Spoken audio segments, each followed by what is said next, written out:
दोस्तों, रामायण का एक मुख्य पात्र है कुंभकर्ण, जो कि रावण का छोटा भाई था। रावण का ये भाई इतना विशाल और भयंकर था कि एक दिन में कई गांवों का भोजन वो अकेला ही खा जाता था।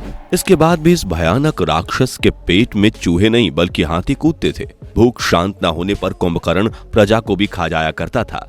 ब्रह्मा जी भी कुंभकर्ण की इस शक्ति से चिंतित थे, क्योंकि उन्हें इस बात का पता था कि आज नहीं तो कल इस दानव की भूख की वजह से दुनिया में हाहाकार मचेगा। इसलिए जब कुंभकर्ण एक बार तपस्या कर रहा था और उसकी तपस्या से ब्रह्मा जी खुश हुए, तो उन्होंने कुंभकर्ण से कहा कि मैं तुम्हारी तपस्या से खुश हूँ, मांगो, क्या वरदान मांगना है। इस पर कुंभकर्ण ने सोचा कि वो इंद्रासन मांगेगा और वो एक योद्धा बन जाएगा। लेकिन ब्रह्मा जी को पहले से पता था कि कुंभकर्ण वरदान में क्या मांगेगा, इसलिए ब्रह्मा जी ने सरस्वती माता से प्रार्थना की कि वो कुंभकर्ण की जीभ पर विराजमान हो जाएं और उसकी मति पलट दें। और सरस्वती माता ने ऐसा ही किया।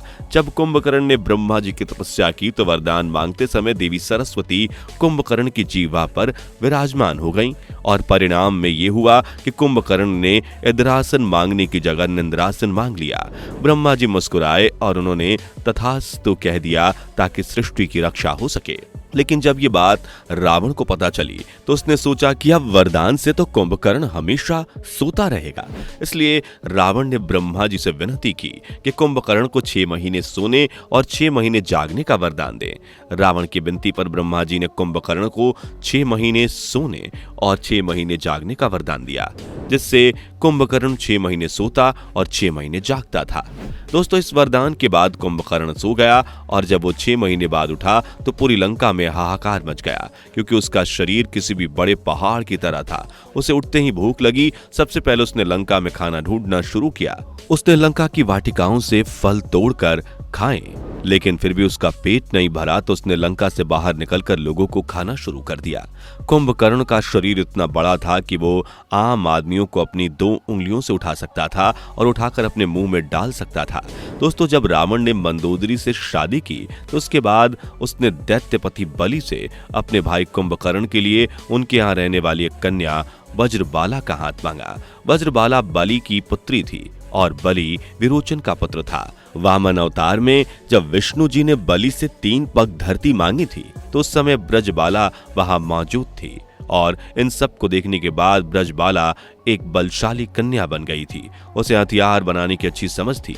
रावण के कहने पर कुंभकर्ण और ब्रजबाला की शादी हो गई और ब्रजबाला कुंभकर्ण के साथ लंका आ गईं और लंका में बड़े बड़े हथियार बनाने लगी थीं। कुछ समय के बाद ब्रजबाला और कुंभकर्ण के 2 पुत्रों ने जन्म लिया, जिनमें से एक का नाम कुंभ और दूसरे का नाम निकुंभ था। इसके अलावा कुंभकर्ण ने 2 शादियां और की और ये दोनों शादियां उसने अपनी मर्जी से की थी। कुंभकर्ण की दूसरी पत्नी का नाम करकटी था। करकटी एक राक्षसी थी जो सह्याद्री की राजकुमारी थी, जिस पर कुंभकर्ण का दिल आ गया था और बाद में कुंभकर्ण ने करकटी से शादी कर ली। करकटी से कुंभकर्ण के पुत्र भीमासुर का जन्म हुआ था, जो कि एक राक्षस था। करकटी कुंभकर्ण के साथ लंका में नहीं रहती थी, वो पर्वत पर रहती थी और अंत तक वहीं रही। दोस्तों, कुंभकर्ण का तीसरा विवाह कुंभपुर के महोदर नामक राजा की कन्या तदितमाला से हुआ था, जो बाद में लंका में ही रहने लगी थी। कुंभकर्ण की पहली पत्नी वज्रबाला को रावण ने लंका की शस्त्र बनाने वाली सेना का सेना प्रमुख नियुक्त कर दिया था, क्योंकि उसे शस्त्रों के बारे में काफी गहरा ज्ञान था। इसलिए वो अपनी सेना के साथ शस्त्र बनाने लगी थी। और कुंभकर्ण की तीसरी पत्नी तदितमाला उसके लिए 6 महीनों तक खाना बनाती थी, ताकि जब कुंभकर्ण उठे तो उस खाने को खाकर उसकी भूख समाप्त हो सके। दोस्तों, रावण और कुंभकर्ण हमेशा से राक्षस नहीं थे, बल्कि एक श्राप के मुताबिक वो राक्षस बने। धर्म ग्रंथों के अनुसार भगवान श्री विष्णु के दरबार में जय और विजय नाम के 2 द्वारपाल थे।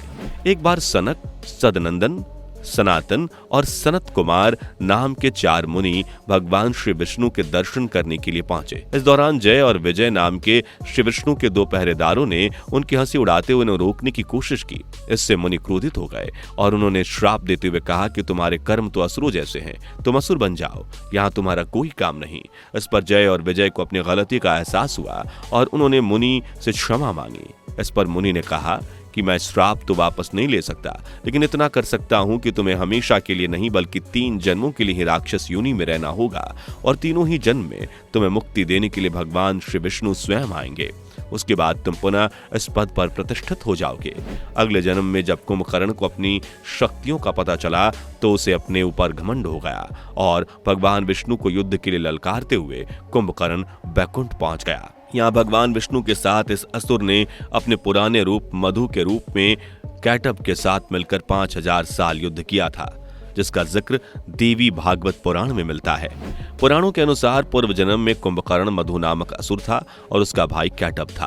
भगवान विष्णु से युद्ध करते समय जब 5000 साल हो गए तब देवी योग माया ने उनकी बुद्धि का हरण कर लिया, जिससे मधु और कैटभ को लगा कि अब विष्णु जी हमसे डर गए। इसलिए उन्होंने घमंड में आकर कहा कि विष्णु, तुम हमसे कोई भी वरदान मांग सकते हो, मांगो, तुम्हें क्या चाहिए।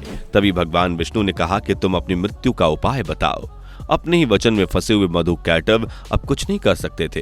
तभी उन्होंने बताया कि उनकी मृत्यु केवल भगवान की जंघा पर हो सकती है। ये सुनते ही भगवान ने अपने शरीर का विस्तार करना शुरू कर दिया और अपनी जंघा में फंसाकर उन दोनों का सर सुदर्शन चक्र द्वारा धड़ से अलग कर दिया। लेकिन राक्षस योनि में जन्म लेने की वजह से मधु कैटभ का जन्म फिर से हो गया। तभी कैटभ ने भगवान से प्रार्थना की कि प्रभु, अब हम इस राक्षस योनि से मुक्त होना चाहते हैं। इस पर विष्णु जी ने मुस्कुराकर कहा कि अभी इसमें और समय है। तब कैटभ ने पूछा कि भगवान, आप हमें किस रूप में मिलेंगे, हमें कुछ तो बताइए। तब विष्णु जी ने कहा कि त्रेता युग में मैं एक असहाय राजा होऊंगा, जो कि अपनी पत्नी को ढूंढते हुए तुम्हारे राज्य के समीप आऊंगा। तुम अपने राज्य और अपने बड़े भाई की आज्ञा का पालन करते हुए मुझसे युद्ध करोगे और मेरे हाथों ही तुम मारे जाओगे। इतना कहकर विष्णु जी अंतर्ध्यान हो गए। दोस्तों, कुंभकर्ण को कुंभकर्ण बनने का वरदान विष्णु जी ने उसको उसके पिछले जन्म में ही दे दिया था। दोस्तों, त्रेता युग के समय रामायण में भी कुंभकर्ण के पूर्व जन्म का उल्लेख मिलता है। असल में एक ऋषि के श्राप के अनुसार कुंभकर्ण जंगल में भटक रहा था। उसी समय वहां पर विष्णु जी के रूप में एक चरवाहा आया, जिसकी कुंभकर्ण से लड़ाई होने लगी। कुंभकर्ण इतना बलशाली था कि विष्णु जी से हार मानने का नाम ही नहीं ले रहा था और कुंभकर्ण ने विष्णु जी से एक लंबा युद्ध किया। जब विष्णु जी ने देखा कि कुंभकर्ण हार नहीं मान रहा, तभी विष्णु जी ने असली रूप में आकर अचानक उसका हाथ पकड़ लिया, जिसे देखकर कुंभकर्ण ने उनसे कहा कि भगवान, आपने कहा था कि आप ही इस राक्षस योनि से मुझे मुक्त करेंगे, इसलिए मैं आपको ढूंढते हुए जंगल में भटक रहा हूं। उस समय भगवान विष्णु ने कहा कि तुम मुझे मत ढूंढो, जब समय आएगा तो मैं तुम तक खुद पहुंच जाऊंगा। इसके बाद ही भगवान विष्णु ने श्री राम का अवतार लिया और अयोध्या को धन्य किया। दोस्तों, कुंभकर्ण के बारे में कहा जाता है कि वो दूरदर्शी था और उसे पहले से ही पता था कि श्री राम कब लंका में आकर उसका उद्धार करेंगे, लेकिन अपने उद्धार से पहले उसने अपने भाई होने का भी धर्म निभाया। असल में जब श्री राम ने माता सीता के लिए लंका पर चढ़ाई की और लंका वासियों से युद्ध करने लगे, तो ये सब देखकर रावण ने अपने भाई कुंभकर्ण को जगाया।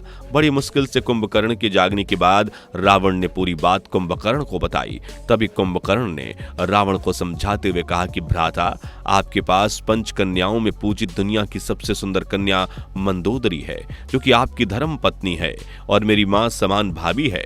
इसके बाद भी आप जंगल में भटकते हुए वल्कल पहने हुए एक स्त्री का हरण करके अपने राज्य ले आए और उसे अपनी भार्या बनाना चाहते हैं। अभी भी समय है, आप प्रभु श्री राम से माफी मांग लो, उनका दिल बहुत बड़ा है, वो आपको माफ कर देंगे। इस पर रावण कुंभकर्ण पर भड़क उठा और गुस्सा करने लगा। बदले में कुंभकर्ण ने रावण से कहा कि मैं तो आपको समझा रहा था, लेकिन कोई बात नहीं, एक छोटे भाई का धर्म है कि वो बड़े भाई की आज्ञा का पालन करे। आप जैसा बोलेंगे मैं वैसा ही करूंगा, चाहे इसके लिए मुझे अपनी जान ही क्यों ना देनी पड़े। और ये बोलकर कुंभकर्ण अगले दिन रणभूमि में कूद पड़ा। रणभूमि में पहुंचते ही कुंभकर्ण ने वहां पर हाहाकार मचा दिया। उसने राम जी की आधी सेना को तितर-बितर कर दिया था। न जाने कितने ही वानर मार दिए। जब ये सब राम जी ने देखा तो उन्होंने कुंभकर्ण की तरफ अपना धनुष बाण किया और अपने बाण से उसका उद्धार कर दिया। कुंभकर्ण के मरने के बाद रावण दुखी था, क्योंकि उसने अपना भाई खोया था। लेकिन रावण से ज्यादा दुखी कुंभकर्ण की पत्नियां तदितमाला और ब्रजबाला थीं। लेकिन उसकी ये दोनों ही पत्नियां युद्ध में मारी गई थी, क्योंकि ब्रजबाला और तदितमाला दोनों ने ही श्री राम से प्रार्थना की थी कि उन्हें भी इस राक्षस योनि से मुक्ति मिल जाए और राम जी ने बाद में ऐसा ही किया। दोस्तों, कुछ पुराणों और कुछ महान ऋषियों की माने तो जब राम जी ने कुंभकर्ण का वध किया तो उसके बाद कुंभकर्ण को राक्षस योनि से मुक्ति मिल गई और वो वापस विष्णु जी का द्वारपाल विजय बन गया। और ग्रंथ भी इसी तरफ इशारा कर रहे हैं कि 3 बार राक्षस योनि भुगतने के बाद आज कुंभकर्ण वापस से अपने असली अवतार विजय के रूप में विष्णु जी के द्वारपाल के रूप में पुनः उस पद पर प्रतिष्ठित है। साथ ही उसका भाई रावण भी अपने वास्तविक जय के रूप में आकर बैकुंठ का द्वारपाल बन गया। तो दोस्तों, कैसी लगी आपको कुंभकर्ण की अनसुनी जानकारी? नीचे कमेंट करके जरूर बताएं। जाने से पहले वीडियो को लाइक शेयर जरूर करें। ऐसी ही और वीडियोस के लिए इस चैनल को सब्सक्राइब करके बेल नोटिफिकेशन को भी जरूर ऑन कर लें। धन्यवाद।